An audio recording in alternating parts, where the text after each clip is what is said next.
નમસ્કાર ગુજરાત. કેન્દ્ર સરકારના બજેટ બાદ ગુજરાત સરકારે 2 ફેબ્રુઆરીના રોજ 3,32,465 કરોડનું બજેટ રજૂ કર્યું છે. આ બજેટમાં ખેડૂતો, મહિલાઓ અને સામાન્ય વર્ગ માટે શું જાહેરાત કરવામાં આવી છે તે જાણીશું આજના વિડીયોની અંદર. જેથી મિત્રો ચેનલ પર જો નવા આવ્યા છો તો ચેનલને સબસ્ક્રાઈબ કરવાનું ભૂલતા નહીં. સાથે આજનો આ વિડીયો છે તેને અંત સુધી જોતા રહેજો. તો મિત્રો વાત કરીએ તો 1800 કરોડની સ્માર્ટ આંગણવાડી બનાવશે. કનુભાઈ દેસાઈએ કહ્યું કે રાજ્યમાં 1800 કરોડના ખર્ચે સ્માર્ટ આંગણવાડી બનાવવામાં આવશે. મિત્રો ત્યારબાદ જો વાત કરીએ તો વિજ્ઞાન પ્રવાહના અભ્યાસમાં શિક્ષણને પ્રોત્સાહન માટે આ યોજના અંતર્ગત ઉચ્ચ માધ્યમિક શાળાઓના વિજ્ઞાન પ્રવાહમાં અભ્યાસ કરતા ગરીબ અને મધ્યમ વર્ગના વિદ્યાર્થીઓને ધોરણ 11માં 10,000 રૂપિયા અને ધોરણ 12માં 15,000 રૂપિયા કુલ મળીને 25,000 રૂપિયાની સહાય આપવામાં આવશે. આ યોજનાથી આગામી 5 વર્ષમાં વિજ્ઞાન પ્રવાહમાં વિદ્યાર્થીઓની સંખ્યા અંદાજે વાર્ષિક 2 લાખથી વધુ 5 લાખ થાય તેવી પણ સંભાવના જોવા મળી રહેલી છે. આ યોજના માટે આવતા વર્ષે અંદાજે 400 કરોડ રૂપિયા ખર્ચ થશે. મિત્રો આગળ વાત કરીએ તો ગુજરાતના બજેટમાં મહત્વપૂર્ણ જાહેરાત કરી છે. 8 શહેરોને મહાનગરપાલિકાના દરજ્જો આપવાની જાહેરાત કરવામાં આવી છે. નવસારી, ગાંધીધામ, મોરબી, વાપી, આણંદ, મહેસાણા, સુરેન્દ્રનગર મહાનગરપાલિકાઓના દરજ્જો આપવામાં આવે તેવી પણ માહિતી મળી રહેલી છે. ત્યારે અત્યાર સુધી આ શહેરોમાં નગરપાલિકાનો દરજ્જો ધરાવતી હતી. ત્યારબાદ વાત કરીએ તો દીકરીઓ માટે નમો લક્ષ્મી યોજના શરૂની જાહેરાત કરવામાં આવી છે. 1250 કરોડ રૂપિયાની ફાળવણી કરવામાં આવી છે. ગુજરાત સરકારે બજેટમાં નમો લક્ષ્મી યોજનાની જાહેરાત કરી છે. આ યોજના માટે 1250 કરોડ રૂપિયાની ફાળવણી કરવામાં આવી છે. આ યોજનામાં 10 લાખ વિદ્યાર્થીઓને લાભ મળશે. ત્યારબાદ આગળ વાત કરીએ તો આંબેડકર આવાસ યોજના અને પંડિત દીનદયાલ આવાસ યોજના માટે 243 કરોડ રૂપિયાની જોગવાઈ કરવામાં આવી છે. જેમાં મકાન બનાવવા 1,20,000 રૂપિયાની આજુબાજુ હપ્તા સ્વરૂપે સહાય મળશે. મિત્રો ત્યારબાદ જાણીએ તો PM યશસ્વી શિષ્યવૃત્તિ યોજના હેઠળ 10 લાખ વિદ્યાર્થીઓ માટે 504 કરોડ રૂપિયાની જોગવાઈ કરવામાં આવી હતી.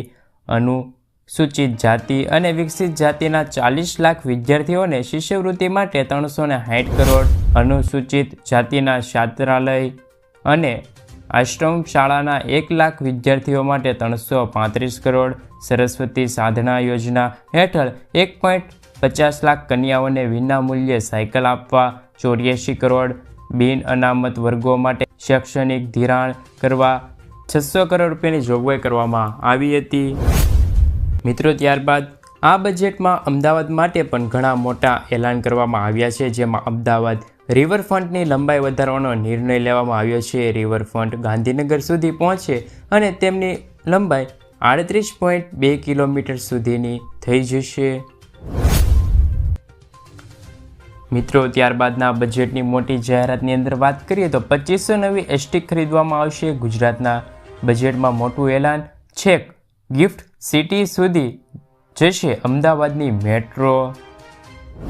આગળ મિત્રો જોઈએ તો નાણા મંત્રી કનુભાઈ દેસાઈએ આજે રાજ્યમાં બજેટમાં અનેક નવી જાહેરાત કરી હતી. જેમાં નમો શ્રી યોજનાની જાહેરાત પણ કરવામાં આવી હતી. જે અંતર્ગત SC, ST, NFS, PMJ સહિતના 11 જેટલા માપદંડોને આવર્તી સગર્ભા બહેનોને 12,000 રૂપિયાની સહાય આપવામાં આવશે. મિત્રો આગળ વાત કરીએ તો બજેટમાં ગ્રામ્ય સુરક્ષા વધારે મજબૂત કરવામાં આવશે. 200 આઉટપોસ્ટ અપડેટ કરી PSIનું પોસ્ટિંગ કરાશે. 18 કરોડની જોગવાઈ કરવામાં આવશે. તાલુકા મુજબ નવી 80 ફેમિલી કાર્ડ બનાવી અને મહેક ઊભી કરવા માટે 5 કરોડ રૂપિયાની જોગવાઈ પણ જાહેર થશે.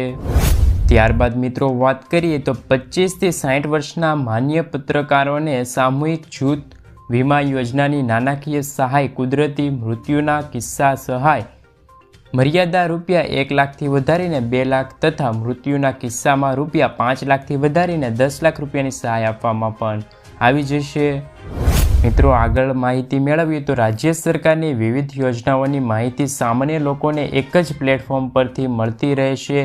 એ માટે મલ્ટીમીડિયા ફોર્મેટ એક જ પોર્ટલ પરથી સરળતાથી ઉપલબ્ધ કરવામાં આવી જશે. મિત્રો આગળ વાત કરીએ તો બજેટમાં મોટી જાહેરાત, જેમાં રાજ્યમાં આરોગ્ય સુવિધા વધારવા પર ભાર મુકાયો છે. એમ્બ્યુલન્સ સુવિધા વધુ દ્રઢ બનાવવા માટે 319 નવી એમ્બ્યુલન્સ ખરીદવામાં આવશે, જે અંતર્ગત 76 કરોડ રૂપિયાની ફાળવણી કરવામાં આવશે. અમદાવાદ અને સુરત જિલ્લામાં હોસ્પિટલ બનાવવામાં આવશે. અમદાવાદમાં બાવળા અને સુરતમાં કામરેજ નજીક હોસ્પિટલ બનાવવામાં આવશે. 300 બેડની જિલ્લા કક્ષાની હોસ્પિટલ બનાવવા રાજ્ય સરકારનો નિર્ણય પણ જાહેર કર્યો છે. મિત્રો આગળ વાત કરીએ તો 16મો હપ્તો ક્યારે આવશે? 2100 રૂપિયા PM કિસાન યોજના અંતર્ગત ખેડૂતોના ખાતામાં ટ્રાન્સફર કરવામાં આવતા હતા 2000 રૂપિયા, જે હવે ખેડૂતોના ખાતામાં ક્યારે આવશે તો સંપૂર્ણ માહિતી મેળવીએ. ભારત સરકાર દેશના ગરીબ ખેડૂતોને આર્થિક સહાય પૂરી પાડવા પ્રધાનમંત્રી કિસાન સન્માન નિધિ નામની યોજના અદ્ભુત યોજના ચલાવી રહી છે. આ યોજના હેઠળ દર વર્ષે ખેડૂતોના ખાતામાં 6000 રૂપિયા આર્થિક સહાય આપવામાં આવે છે. આ 6000 રૂપિયા નાણાકીય સહાય દર વર્ષે 3 હપ્તામાં આપવામાં આવે છે. દરેક હપ્તા દર 4 મહિનાના અંતરે ખેડૂતોના ખાતામાં મોકલવામાં આવે છે. 15 નવેમ્બરના રોજ ખેડૂતોના ખાતામાં 15મો હપ્તો જાહેર થયો હતો. તો હવે ખેડૂતો 16મા હપ્તાની રાહ જોઈ રહ્યા છે. તો ખેડૂતોના મનમાં તો એક વાત હશે જ હતી, કારણ કે ગુજરાતનું બજેટ પણ જાહેર થયું છે. તો ગુજરાતના બજેટથી શું ખેડૂતોના ખાતામાં 2000ના બદલે વધારે રકમ આવી જશે? તો વાત કરીએ તો 16મો હપ્તો ક્યારે આવશે? લોકસભાની ચૂંટણી પહેલાં ખેડૂતોના ખાતામાં 16મો હપ્તો જમા કરવામાં આવે તેવી માહિતી પણ મળી રહેલી છે. મિત્રો ત્યારબાદના સમાચાર, ચાંદીના ભાવમાં થયો છે સામાન્ય કડાકો. આજે 22 કેરેટ 10 ગ્રામ સોનાના ભાવમાં 300 રૂપિયાનો વધારો થયો છે. તે સાથે નવો ભાવ 57,750 રૂપિયા થઈ ગયો છે, જ્યારે ગઈકાલે તેમનો ભાવ 57,450 રૂપિયા હતો. જ્યારે 24 કેરેટ 10 ગ્રામ સોનાના ભાવ છે તે 350 રૂપિયાનો વધારો થયો છે. એ સાથે તેમનો નવો ભાવ 63,000 રૂપિયાની આસપાસ પહોંચી ગયો છે, જ્યારે ગઈકાલે તેમનો ભાવ 62,670 રૂપિયા બોલાયો હતો. જ્યારે 1 કિલોગ્રામ ચાંદીના ભાવમાં 200 રૂપિયાનો વધારો થયો છે. તેમની સાથે તેમનો નવો ભાવ 75,700 રૂપિયા થઈ ગયો છે. મિત્રો આગળના સમાચારની અંદર વાત કરીએ તો કે ડ્રાઇવિંગ લાઇસન્સની માહિતી. જો તમારી પાસે 20 વર્ષ જૂનું એટલે કે 2004 પહેલાંનું ડ્રાઇવિંગ લાઇસન્સ છે તો તમારા માટે ખૂબ જ ઉપયોગી સમાચાર સામે આવ્યા છે, કારણ કે 12 માસ સુધી આ ડ્રાઇવિંગ લાઇસન્સ ઓનલાઈન તમે અપડેટ કરાવી દેજો. જો આમ ના કર્યું તો તમારું ડ્રાઇવિંગ લાઇસન્સ છે તે બંધ થઈ જશે. મિત્રો ત્યારબાદના સમાચાર, લાખ રૂપિયા જોઈએ છે તો ભૂલ કર્યા વિના જ તમને મળી જશે. નવા વર્ષમાં ભૂલ્યા વગર કરી લેજો આ કામ. 5,000 રૂપિયાની સહાય, જેમાં 20 લાખ રૂપિયા પણ મળી શકે છે. તેમાં સૌપ્રથમ છે કે ખર્ચ પર કંટ્રોલ કરો. SBIની શરૂઆત 2000 રૂપિયાનું રોકાણ કરવા તમારે મ્યુચ્યુઅલ ફંડમાં SIP ધોરણે કરવું પડશે. જો તમે વ્યર્થ ખર્ચા પર લાગુ મૂકો છો તો તમને દર મહિને 2000 રૂપિયાની બચત મળી શકે છે અને વાર્ષિક 24,000 રૂપિયાની બચત SIPમાં કરી શકો છો, જેના કારણે આશરે 12% તમને વાર્ષિક વ્યાજ મળશે. 5 વર્ષ બાદ તમારી પાસે આશરે 2 લાખ રૂપિયા જમા થઈ જશે. મિત્રો ત્યારબાદના સમાચાર, આયુષ્માન કાર્ડમાં થશે ફાયદાઓ.